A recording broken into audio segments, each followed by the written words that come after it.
जिसके घर में हर महीने की पूर्णिमा को खीर बनती हो।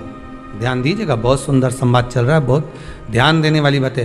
प्रत्येक महीने की पूर्णिमा को जिसके घर में दूध की सामग्री बनती हो, दूध की सामग्री तैयार होती हो, खीर प्रसाद तैयार होता हो, उसके घर में कभी क्लेश नहीं हो सकता। चाहे सास बहू एक दूसरे के सामने वो कहे ना, वो सांप और नेवले की लड़ाई क्यों ना, फिर भी शांति हो जाती है। पर प्रत्येक महीने की पूर्णिमा होना चाहिए। ये नहीं कि तुमने एक महीने की पूर्णिमा पे बना लिया और दूसरे महीने की पूर्णिमा को गायब कर दिया। फिर सालों से कर रही हो, कई माताएं कर रही होंगी पूर्णिमा का व्रत, एक समय फलाहार करती हैं, एक समय भोजन करती हैं। भोजन में खीर का होना जरूरी होता है पूर्णिमा के व्रत में, दूध की सामग्री होना जरूरी होती है पूर्णिमा के व्रत में। 12 महीने की पूर्णिमा करो, मना नहीं है। और पूर्णिमा उठाने का भी समय होता है। चैत्र के महीने की जो पूर्णिमा होती है, चैत्री पूर्णिमा पहली पूर्णिमा मानी जाती है, इसलिए चैत्री पूर्णिमा को सिद्ध पूर्णिमा कहते, कार्य सिद्धात्री पूर्णिमा कहते, सिद्ध करने वाली। मनोरथी पूर्णिमा कहते हैं, मनोरथी पूर्णिमा।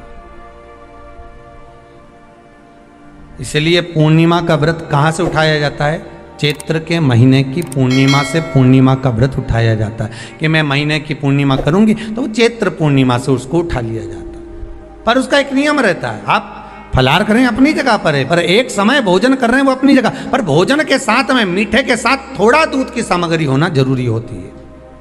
और क्यों करते हैं पूर्णिमा का व्रत, किस लिए किया जाता है, क्यों करा जाता है, उसका व्याख्यान वर्णन शिव महापुराण के अंतर्गत स्कंद पुराण में लिखा गया। स्कंद पुराण में वर्णन किया है श्री वेद व्यास जी महाराज ने। कहा यह पूर्णिमा का व्रत इसलिए किया जाता है कि व्यक्ति का जब मन गलत भ्रम में जाने लगता है, मन जब गलत जगह पर जाने लगता है, तो ये मन को गलत जगह पर ले जाने वाला कौन होता है? तो कहा यह चंद्र होता है। व्यक्ति की राशि के अंतर्गत, व्यक्ति की पत्रिका के अंतर्गत, व्यक्ति की ग्रह दशा के अंतर्गत जब चंद्र बेकार चलता है तो व्यक्ति अच्छा करते करते भी बेकार करने लग जाता है। चंद्र डोल रहा है। कई माताएं कहती हैं, गुरुजी हमारे बेटे को आशीर्वाद दीजिए, बहुत गलत संगत में जा रहा है। मतलब समझ जाना कि चंद्र गड़बड़ जा रहा है। बेटी अगर गलत मार्ग पर जा रही है, बेटी अगर गलत संगत में जा रही है, किसी अन्य व्यक्ति की ओर आकर्षित हो, चंद्र गड़बड़ हो रहा है, उसका चंद्र कहीं जा रहा है। कोई पुरुष, कोई लड़का, कोई गलत मार्ग पर जा रहा है, चंद्र गड़बड़ हो रहा है। घर में जो क्लेश उत्पन्न होता है, घर में जो विवाद उत्पन्न होता है, उस विवाद को रोकने के लिए केवल चंद्र की ही, इसलिए तो पूर्णिमा घर की नारियां हमारे यहाँ हिंदू धर्म में यहाँ तक स्कंद पुराण में कह दिया कि प्रत्येक पूर्ण, आप लोग का कभी आप लोगों ने सत्यनारायण जी की कथा करवाई है? जितने लोग आस्था चैनल पर कथा सुन रहे हैं, जितने लोग फेसबुक यूट्यूब पर कथा सुन रहे हैं, यूट्यूब पर कथा का श्रवण कर रहे हैं, उनने कभी सत्यनारायण की कथा करवाई होगी। तो उसमें लिखा है हर कार्तिक, हर पूर्णिमा को, हर संक्रांति को ब्राह्मण सत्यनारायण भगवान की कथा या राजा या वैश्य कथा को कराता था, या बढ़िया कथा कराता। सुनी कि नहीं सुनी ये बात? सत्यनारायण भगवान की कथा में लिखा है, स्कंद पुराण के अंतर्गत जो सत्यनारायण भगवान की कथा का स्मरण किया उसमें लिखा है प्रत्येक संक्रांति पूर्णिमा को सत्यनारायण की कथा करवाने लगा और ये योनि को प्राप्त हुआ, इस योनि से छूटा, इस योनि में गया। लिखा है, सब कुछ लिखा है। अब उत्ते से समझ जाओ कि पूर्णिमा को सत्यनारायण की कथा करने का बोला है।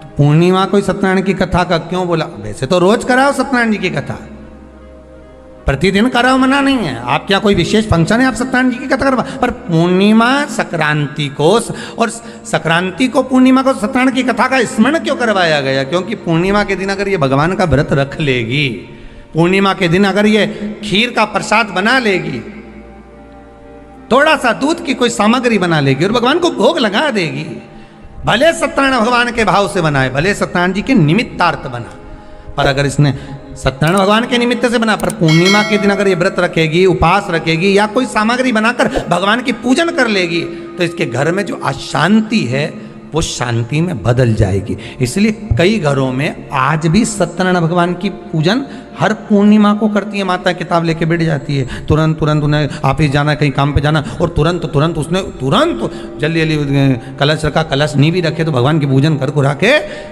ब्राह्मण देवता को बुला लेगी, ब्राह्मण नहीं आएंगे तो खुद कर लेगी, पर करती जरूर है। इतना सा आटा सेक लेगी, पंजेरी बनाई, सीरा बनाई, मिठाई रख दो, कुछ भी करेगी पर सत्यनारायण की कथा कर ले, उसका मन लग गया उसमें। मतलब पूर्णिमा को करना है, उसको करने से क्या होता है, शांति रहती है। जय मां लक्ष्मी। आपके इस वीडियो को जो भी लाइक और चैनल को सब्सक्राइब करें, उसके जीवन में कभी भी धन की कमी ना होने देना। पंचांग के अनुसार माघ माह की पूर्णिमा तिथि की शुरुआत 23 फरवरी को दोपहर 3:33 से होगी और इसके अगले दिन यानी 24 फरवरी को शाम 6 बजे इस तिथि का समापन होगा। क्योंकि पूर्णिमा तिथि इस बार 2 दिन तक रहने वाली है, लेकिन 23 फरवरी को जो पूर्णिमा की तिथि है वह दोपहर के बाद ही प्रारंभ हो रही है।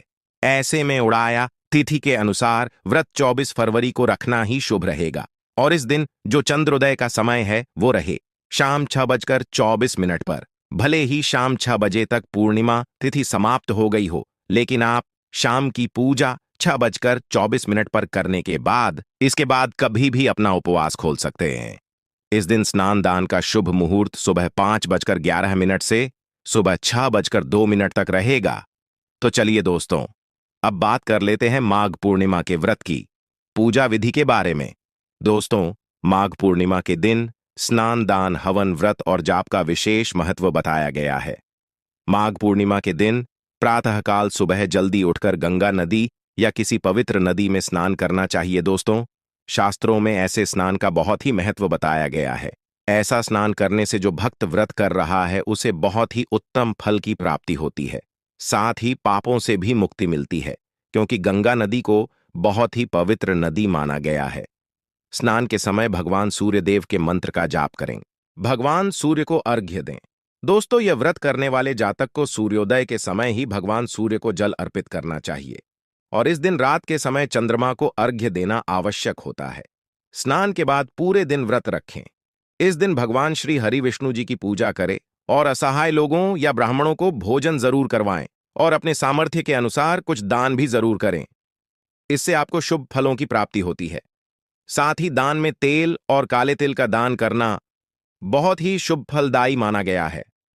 तो दोस्तों, आप भी इस दिन स्नान दान पुण्य और व्रत आदि अवश्य ही करें, क्योंकि माघ पूर्णिमा के दिन ही इसका विशेष महत्व बताया गया है। साथ ही भगवान सूर्य का आशीर्वाद जरूर ले। दोस्तों, माना जाता है कि जो भी व्यक्ति नियमित रूप से मां तुलसी की पूजा करता है उसके घर में हमेशा माता लक्ष्मी जी का वास होता है। दोस्तों, यदि आप माघ पूर्णिमा के दिन तुलसी की विशेष रूप से पूजा करते हैं तो आपको अपने जीवन में बहुत ही शुभ लाभ प्राप्त होते हैं। तो चलिए दोस्तों, आपको बताते हैं कि माघ पूर्णिमा के दिन आप किस प्रकार से माता तुलसी को जल अर्पित कर सकते हैं। दोस्तों, सबसे पहले आप तांबे के लोटे में साफ और शुद्ध जल भर लें। ध्यान रहे, जो आप जल ले रहे हैं वह अशुद्ध नहीं होना चाहिए। आप लोटे के पानी में चुटकी भर सिंदूर डाल दें, कुछ चावल के दाने डाल दें, परंतु चावल टूटे हुए नहीं होने चाहिए, और साथ ही कुछ फूल भी जल में जरूर डालें और इसे तुलसी के पौधे में अर्पित कर दें। दोस्तों, माघ पूर्णिमा पर ऐसा करने से आपको और आपके परिवार को विशेष फलों की प्राप्ति होगी ना, आप में सकारात्मक ऊर्जा का वास हो जाएगा। दोस्तों, अगर आपको किसी काम में लगातार असफलता मिल रही है तो थोड़ी सी तुलसी की जड़ लेकर गंगा जल से धो लें। इसके पश्चात इसकी विधिवत तरीके से पूजा करें। इसके बाद इसे पीले रंग के कपड़े में बांधकर अपने पास रख लें। इससे आपको लाभ अवश्य ही मिलेगा। दोस्तों, अगर आपकी कुंडली में किसी ग्रह का दोष हो तो तुलसी की पूजा करके थोड़ी सी जड़ निकाल लें। इसके बाद इसे लाल रंग के कपड़े में या फिर ताबीज में डालकर अपने गले में या बाजू में बांध दें। दोस्तों, नका सकारात्मक ऊर्जा होती है या नेगेटिव एनर्जी जो होती है वह बदलाव और नई सोच का निर्माण नहीं कर पाते। ऐसे में तुलसी की जड़ की माला बना लें और इसे मंदिर या फिर किसी स्थान में रख दें। इससे आपके घर में या ऑफिस में नकारात्मक ऊर्जा का वास नहीं हो पाएगा। मन की शांति और तनाव मुक्त होने के लिए तुलसी की जड़ की माला बना लें। आप चाहे तो मार्केट से खरीद सकते हैं और इसे आप अपने गले में हमेशा पहनकर रखें, इससे आपको लाभ मिलेगा। इसके अलावा अगर आपकी कोई भी इच्छा अधूरी है और वह पूरी नहीं हो पा रही है, तो ऐसे में आप अपनी इच्छा पूर्ति के लिए तुलसी की जड़ में पीले रंग का धागा अवश्य बांधे। पूर्णिमा के दिन प्रातःकाल तुलसी माता की पूजा करके शाम को उनके सामने देसी घी का दीपक जलाना चाहिए। इस उपाय को करने से सुख समृद्धि की प्राप्ति होती है। वहीं इस दिन पीपल के वृक्ष की पूजा जरूर करनी चाहिए। पूर्णिमा के दिन पीपल के वृक्ष में मीठा जल डालने से माता लक्ष्मी की विशेष कृपा प्राप्त हो जाती है। पूर्णिमा की रात चंद्रदेव को दूध, गंगा जल और अक्षत मिलाकर अर्घ्य देना चाहिए। ऐसा माना जाता है कि इससे कुंडली से चंद्र दोष दूर हो जाता है। अर्घ्य देने के दौरान चंद्रदेव के मंत्र का जाप जरूर करें। पूर्णिमा की शाम को चंद्रमा के दर्शन अवश्य करने चाहिए। यदि पति पत्नी के बीच मनमुटाव रहता है तो इस दिन पति पत्नी साथ मिलकर चंद्रमा का दर्शन करें और उन्हें गाय के दूध का अर्घ्य दे। ऐसा करने से संबंधों में मधुरता आ जाएगी। साथ ही साथ आर्थिक तंगी से आप छुटकारा पाना चाहते हैं तो दोस्तों, इसके लिए आप पूर्णिमा के दिन श्री सूतक, कणक धारा, स्रोत विष्णु सहस्त्र नाम का पाठ अवश्य करना चाहिए। आपके सभी मनोरथ सिद्ध हो जाएंगे और आपकी समस्त मनोकामना पूर्ण होगी और भगवान विष्णु माता लक्ष्मी प्रसन्न होकर समस्त मनोकामनाओं को आपकी पूर्ण कर देंगी। और दोस्तों, साथ ही साथ इस दिन आपको कोई भी फल माता लक्ष्मी और भगवान विष्णु को स्मरण करते हुए गाय को जरूर खिलाना चाहिए। ऐसा करने से आपको शुभ फल की प्राप्ति होगी। भगवान विष्णु माता लक्ष्मी समस्त मनोकामनाएं आपकी पूर्ण कर देंगी।